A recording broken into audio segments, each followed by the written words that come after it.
제가 다 읽지는 않겠는데 이런 화면이 유튜브를 고스란히 탔더라고요. 어떻게 판단하세요? 글쎄 뭐 그 배경 화면을 이제 그 이태원 참사 뭐 그 관련 화면 아닙니까? 근데 그 밑에 저기 지금 나오듯이 떡볶이 먹방을 했는데 본인들의 얘기는 이제 뭐 변호사 비용 뭐 이런 것들을 그 좀 충당하기 위해서 그랬다라고 얘기를 하는데, 자, 그 저렇게 보면 이제 많은 사람들이 정말 자, 이게 웃으며 저기서 먹방을 하는 것이 자기들이 주장하는 것처럼 그런 순수한 의도가 있느냐 또는 뭐 어떤 다른 의도가 있느냐 뭐 이런 건데, 글쎄 저희들이 보기에는 이 적어도 애도를 하려고 한다면 그 애도에 대한 분위기와 조건 뭐 이런 것들이 맞아야 되는 거 아닙니까? 근데 지금 떡볶이 먹방이라는 거와 그런 조건은 전혀 맞지 않아요. 그러면 더 탐사라는 곳에서 애도를 하겠다고 그러기 위해서 명단을 공개했다는데, 자, 그 의도가 그 자기네들이 주장했던 그런 의도와 부합하느냐 아니면 무슨 다른 정치적 의도가 있느냐 뭐 이런 데 대해서 굉장히 고개를 갸우뚱하는 사람들이 저는 많을 것으로 보이고요. 예. 그런 점에서 본다면 저 부분에 대한 뭐 더 탐사 시청자들은 모르지만 일반 그 시청자들이나 아니면 유족들이 불편해했을 부분, 이런 부분에 관해서도 전 추가로 좀 설명도 해야 되고, 그다음에 저런 부적절한 행위를 다른 방식으로 제재할 방법은 없을까? 뭐 이런 부분이 좀 그 연구가 돼야 된다 이런 생각을 하게 됩니다. 그러니까 단순히 이게 무슨 뭐 뒤에 천주교의 추모 미사 뒤 배경을 걸어놓고 떡볶이를 먹는다는 게 정말 인간으로서 어떻게 저럴 수 있냐라는 부분 차치하고서라도 이현정 의원님, 네.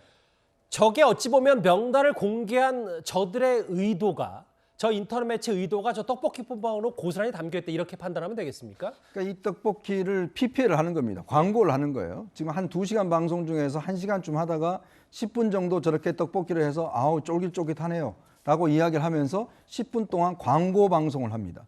자, 그리고 저 뒷면에는 청계천에서 벌어지고 있는 정의고행 사재단의 그 명단 공개 그 장면이 나가고 있죠. 저걸 보신 유족들의 가슴은 어떠실까요? 그리고 먹방을 먹으면서 쫄깃쫄깃하다라고 이야기를 하고 400봉지를 팔았다고 이야기를 합니다. 이 방송이 원하는 게 바로 저런 모습이 아니었을까요? 자, 우리 공개하니까 많이 오셔서 떡볶이 많이 사주시고 슈퍼챗 많이 쏴주세요 라고 하는 그런 장사 속으로 저런 걸 하는 게 아닐까요? 저는 정말 이 상식과 인성에 있어서 기본적인 문제라고 봅니다.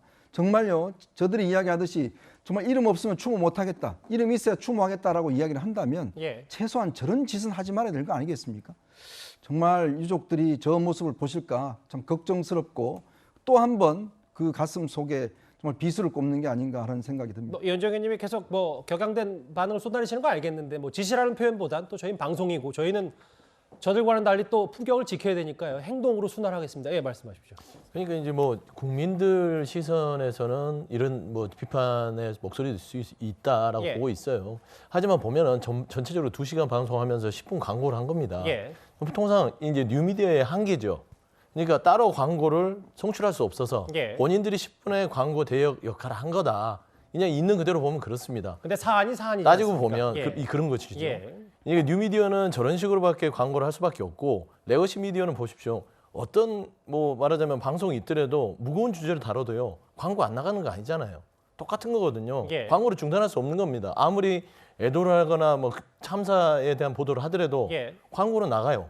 그러니까 결국엔 그런 방식으로 좀 이해했으면 좋겠다. 다만 이게 뉴미디어의 어떤 한계가 있기 때문에 국민들이 이거를 쭉 이 엄숙한 희생자 명단을 하다가 10분 정도 이런 떡볶이를 먹는 부분들은 국민 눈높이에서는 좀 이런 비판 시각도 있을 것이다 라는 측면에서 두 가지를 다 봤으면 좋겠다 라는 좀 이야기를 하고 근데 서다 의원님이 뭐 어쨌든 뭐 글쎄 구조적인 한계다. 물론 뭐 비판할 거 비판하셨지만 구조적인 한계가 있을 수 있다고 말씀하셨는데, 근데 저는 좀 반론이 있는 게, 지금 정통 미디어의 광고하고 비교하시는 건 굉장히 좀 부적절한 게, 정통 방송은 팩트 위주로 올바른 방송을 하면서 광고가 들어가는 것이고요.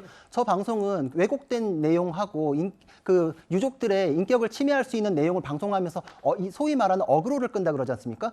접속자 수 한참 늘린 다음에 중간에 후원해 주세요, 그러면서 광고 효과 극대화하고 뭐 재고 많이 확보해 주세요. 이거는 정통 방송하고 엄연히 다른 방식입니다. 그러니까 논란이 될 만한 내용을 자꾸 발굴하게 되는 이런 환경을 만들고 제대로 그런 행동을 하고 있기 때문에 비판이 따르는 노이즈 것입니다. 마케팅 얘기를 하셨는데, 그렇죠. 근데 서 대변인께 이제 어떤 취지는 말씀을 알면서도 제가 이 질문을 드릴게요. 앞서 이현정 의원이나 뭐 최병욱 의원이 민주당의 공식 입장은 뭐냐라고 재차 물어본 이유도 뭐 물론 공식 입장이 있다고 하더라도 이런 부분 같아요. 그러니까 이 인터넷 매체들이 기본적으로 출범할 때 준비위원들이 뭐 광노현 전 교육감 혹은 유시민 전 이사장 아니냐. 물론 부적절하다고 했지만 이게 마치 이재명 대표가 뭔가 유족 동의를 한자는 전제 이후에도 명단을 공개하자고 했는데 그 이후에 이 인터넷 매체들이 뭔가 조금 발맞춰서 이 명단을 공개한 거 아니냐. 그럼 민주당과는 연관이 아예 없다고 할 수 없는 거 아니냐. 뭐 이런 얘기 때문에 이 두 분이 그런 질문을 한 것 같거든요. 그러니까 연관이 없어요.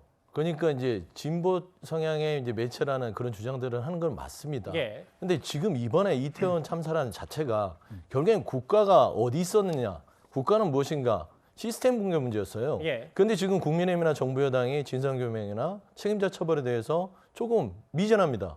그러다 보니까 반대 측에 있는 부분들이 뭐 야당 성향의 분들이 주장을 하는 것이죠. 예. 그러니까 국정조사나 특검을 지금 민주당이나 야3당이 그 힘을 모아서 지금 본회의에 상정하겠다는 거 아닙니까? 그리고 국민의힘에다가 같이 해서 정말 유족들의 아픔을 덜어주는 것도 이런 뭐 좀 사소한 부분들에 있어서는 조심해야 되지만 따지고 보면은 이 국정조사 특검을 통해서 진상규명과 책임자 처벌 자체가 결국에는 결과적으로 유족들에게 더 큰 어떤 보듬을 수 있는 예. 그런 방식이다라고 봤을 땐 저는 이게 어떤 민들레 이 시민 언론 자체가 민주당과 연관을 짓는 것들은 조금은 과한 해석 같아요. 그렇지 근데 않을까요? 뭐 유족들의 생각을 저도 그렇고 서대변인도 다 모르지만 만약에 더 큰 보듬는 과정이 국정조사나 혹은 진상규명이라고 하더라도 그 1차적으로 명단이 공개됐을 때 앞서 유족들의 반응처럼 본인들의 개인정보 혹은 2차 좌표찍기, 2차 가해가 문제라면 그 부분은 좀 더 민주당 차원에서 엄중히 꾸짖어야 되는 거 아닌가. 뭐 그 부분 때문에 제가 동시에 말씀을 드린 거예요. 유시민 전 이사장 참여했다. 이 부분에 대해서 또 인터넷 매체 논란이 있으니까 일부 언론이 또 유 전 이사장에게 입장을 물어본 모양입니다. 동의 범위 안에서 공개해야 된다고 했는데 유 전 이사장은 일단 내일이 아니다라는 일부 인터넷 매체를 통해서 또 한 번 이렇게 입장을 밝혔는데 법적인 고발 조치도 됐고 한동훈 장관도 유출 가능성까지 좀 들여다봐야 된다고 했으니까요. 실명 공개 파문에 대해서 첫 번째 이슈 저희가 하나하나 입장을 한번 들어봤습니다.